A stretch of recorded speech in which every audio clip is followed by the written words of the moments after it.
अस्सलाम वालेकुम। स्मीना वजीफ़े ऑफिशियल में मैं हूँ आपकी स्मीना। अल्लाह ताला आप सबको अपने हिफ्ज़-ओ-मान में रखे। अल्लाह ताला सबकी परेशानियों को दूर करे। अल्लाह ताला कुल उम्मत के गरीबों को सेहत और तंदुरुस्ती दे, जो बीमार हैं उनको सेहत और तंदुरुस्ती दे, और जिन जिन के दिलों में जो जो परेशानी अल्लाह पाक दूर करे। मेरी तो सबसे पहले दुआ होती है, और मैं ये सिर्फ ज़रूरी नहीं है कि मैं कैमरे के सामने ये दुआ करती हूँ। अल्हम्दुलिल्लाह मैं जब भी नमाज़ पढ़ती हूँ तब भी सबके लिए दुआ करती हूँ। जो जो मेरे देखने वाले हैं, जो मुझे नहीं भी देख रहे, अल्लाह ताला उन सब की परेशानियों को अपने हबीब के सदके, सदका हसन हुसैन का, मौला अली का वास्ता, पंजतन पाक के नाम के सदके अल्लाह ताला सब की मुसीबतें परेशानियाँ दूर करे। माह मुबारक है, रमज़ानुल मुबारक का महीना है। इस महीने के सदके या अल्लाह पाक हमारे लिए आसानियाँ पैदा कर, और सदका जारिया की नीयत से जो जो चैनल को सब्सक्राइब करता है, अल्लाह ताला उनकी ढेरों ढेरों ढेरों ख्वाहिशात को पूरा करे। उनके दिलों में जो जो हाजात हैं उनको पूरा करे। आपके साथ मेरी हाजात को भी अल्लाह ताला कबूल करे।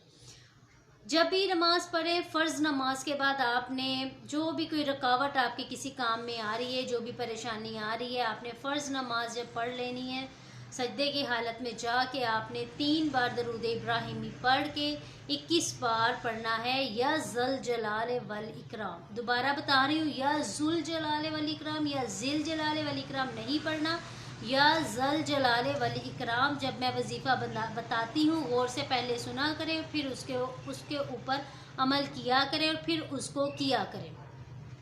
अव्वल आखिर आपने दरूद इब्राहिमी पढ़ना है, सजदे में चले जाना है फ़र्ज़ नमाज के बाद, और आपने पढ़ना है या ज़ल जलाल वल इकराम सिर्फ 21 बार।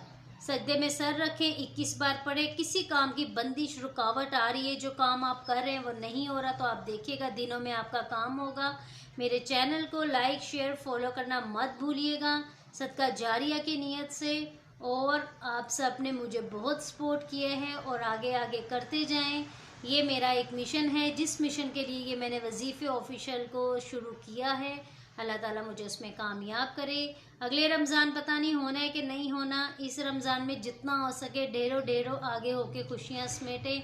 जो रूठे हैं उनको मनाएं, जो नाराज़ हैं उनको मनाएं, जिनके साथ गलत किया आपको फ़ील होता है उनसे जाके माफ़ी मांगें, और मुझे अपने से ज़्यादा मुझे दुआओं में याद रखिएगा। इजाज़त दें। अल्लाह हाफ़िज़।